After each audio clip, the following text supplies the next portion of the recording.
the solar industry has, experienced a lot of growth over the last decade or so. Could you share some statistics or insights regarding the expansion of solar energy capacity in the United States? Yeah, absolutely. I think there's been tremendous growth. I mean, and support. I think it's for becoming more widespread. It's become more accessible through finance mechanisms that have allowed more folks to be able to have access to solar.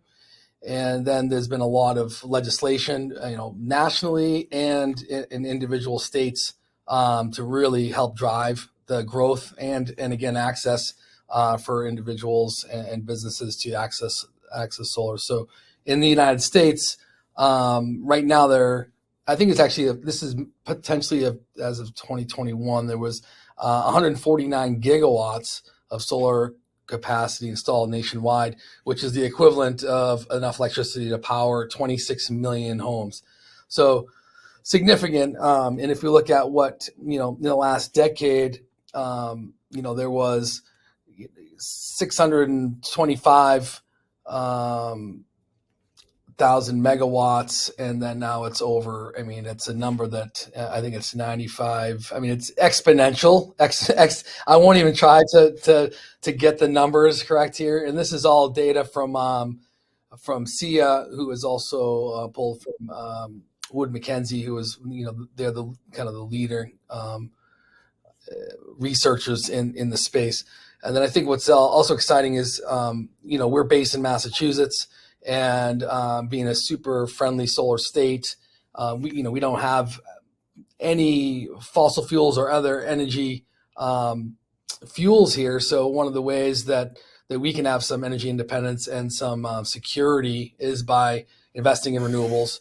And the state has been very aggressively supporting solar over the past couple decades. And at this point, we have enough solar to power about 740,000 homes, and the state gets about just over 20% of their electricity from solar. And it's created over 10,000 jobs, which I think is another major piece that we're keeping a lot of that benefit here in state and nationwide as well. And there's, in terms of business opportunities, there's over 500 businesses that are in the space or touch the space, and the investment is approaching $10 billion for solar. So another, I think, key piece for folks out there and the listeners is that that it's showing that the prices have fallen over 54% in the last decade. So as there's more investment, there's more adoption of solar. It becomes more widespread, and then that larger businesses react to that. Like the Maxeons, right? And they've been a long-term solar only company, but they're able to reinvest in themselves and provide more opportunity for those who go solar. So I think there's certainly been exponential growth across the board, U.S. and here more regionally as well. What are some of the challenges or opportunities, Spencer, in regard to expanding solar power in the U.S. and especially in today's environment? From a policy standpoint, at the federal level, we've got a really great foundation. So the Inflation Reduction Act actually just increased the investment tax credit, which is a tax credit that's eligible that all solar customers, commercial or residential, are eligible for. It's been in existence for a long time, but it was tapering off. So it had come down from 30% of the system cost to 26, and then down to 22. Was set to drop to, I believe, 12, and then sunset entirely here in the next few years, which would have been quite a blow to the industry. The Inflation Reduction Act actually brought it back up to the original 30% number and extended it at that level for the foreseeable future here. So that's big. In terms of challenges, at the state level, some states are, broadly speaking, solar friendly. Others are sort of neutral, and others are relatively solar unfriendly. So an example of that could be net metering policy. So that's the policy that in solar friendly states is really set by the state that says, hey, when a customer exports some power to your grid, and one of their neighbors or business neighbors gets to use that power, you have to pay them at the retail rate. So whatever they would pay you for power, you pay them. So that's a solar friendly policy. And in many states, the state does not mandate that utilities actually participate in that kind of program. And if the state doesn't mandate it and the utility isn't super solar friendly, they might buy power back from excess power that the homeowner or business owner doesn't use on their own premises. They might buy that power back at what's called the retail rate. The production rate. And so that's what the utility says it costs them to actually produce the energy. And it's a fraction of the retail rate. Brian, can you talk a little bit more about the federal policies like the Inflation Reduction Act and the Solar Investment Tax Credit, or ITC, and how they help to reduce the cost of installing solar panels for consumers and also grow the industry? Yeah, I think Spencer touched on that a fair amount just a moment ago, but it certainly makes it more accessible, right? Because everyone does qualify. It's just a matter of kind of how it works for you on that individual tax year. But in all cases, we're all paying taxes, right? We're all feeling that, and there's an opportunity to get a substantial reward for investing in solar back to you. And then a lot of these new finance opportunities to go solar, again, making it more accessible for folks to access their own power plant on their home that produces clean renewable power. There's treatments for the tax credit. So in a lot of cases, essentially that financiers is fronting the homeowner that tax credit. So they're paying someone like us, the installer, for the full cost of the solar system, but allowing the homeowner to get that tax credit and realize that benefit before having to come out of pocket for that portion of the project, which again, it's 30%, which is huge. It's very significant.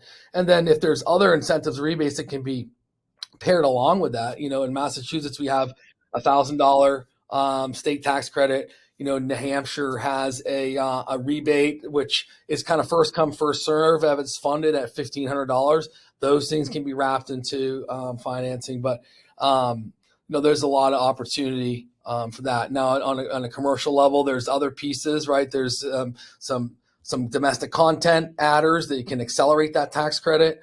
There's prevailing wage. There are some other pieces that can accelerate the investment and the reward for investing in solar. And Spencer, can you talk a little bit about how transitioning to solar power contributes to mitigating climate change and reducing carbon emissions and achieving sustainability goals in the U.S. and maybe specifically how Maxeon solar panels are helping with that? Yeah, look, like I said, any solar install, Maxeon or otherwise, is good in the and positive in the fight against climate change, in the effort to reduce our carbon emissions and get away from dirty fuels like coal. So solar it's a renewable energy, and it is the most deployed renewable energy right now globally as well as in the U.S. In terms of what Maxeon is doing above and beyond our competitors to reduce our carbon footprint and to be good stewards of the environment as we produce our panels and ship them around the world.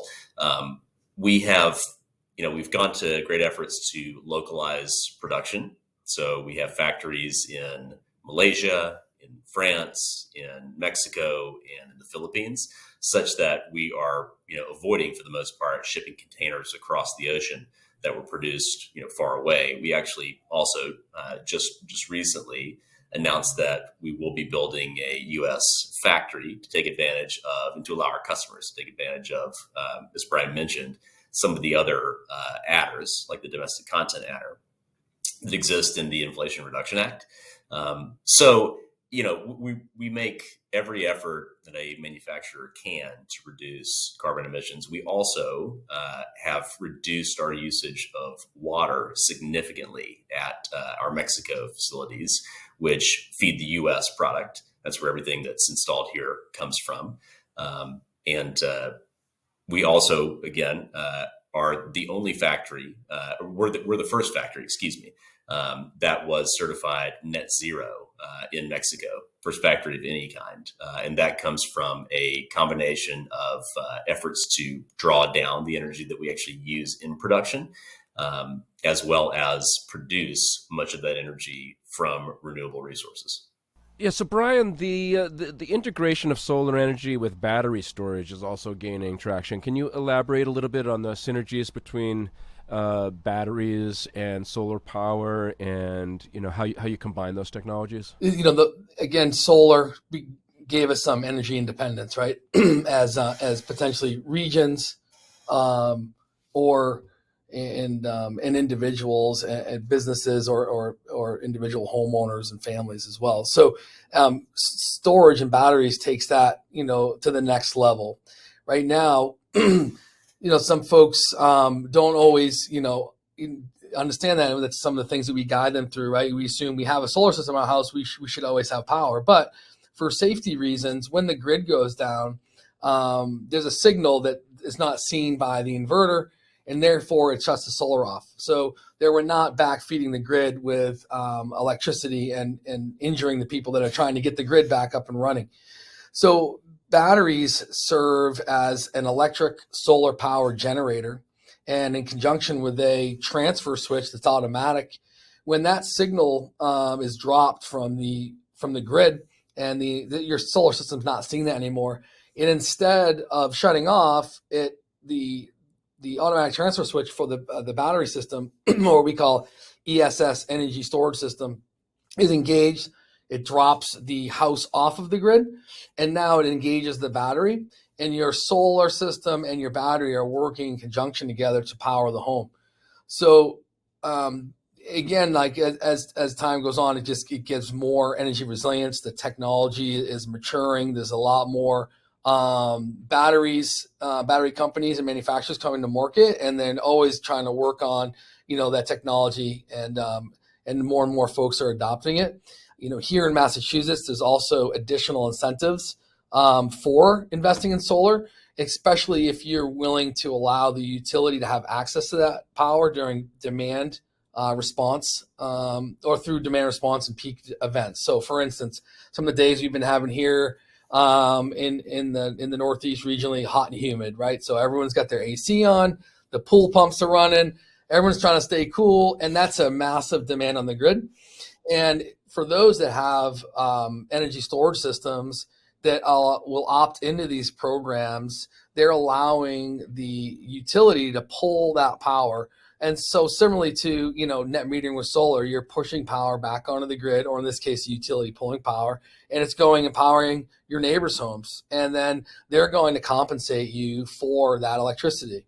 So I think, again, the industry and the markets continue to mature, the technology continues to mature, and batteries make a lot of sense as well. And also through the recent Inflation Reduction Act, there was really called out detail that batteries do indeed qualify for the 30% federal tax credit. And that is another just, clarifying piece. It was a little bit of a gray area. They had to put out some special notice memos in the past, and it's just really clarified that. So it gave some, yet again, some confidence in investing in batteries.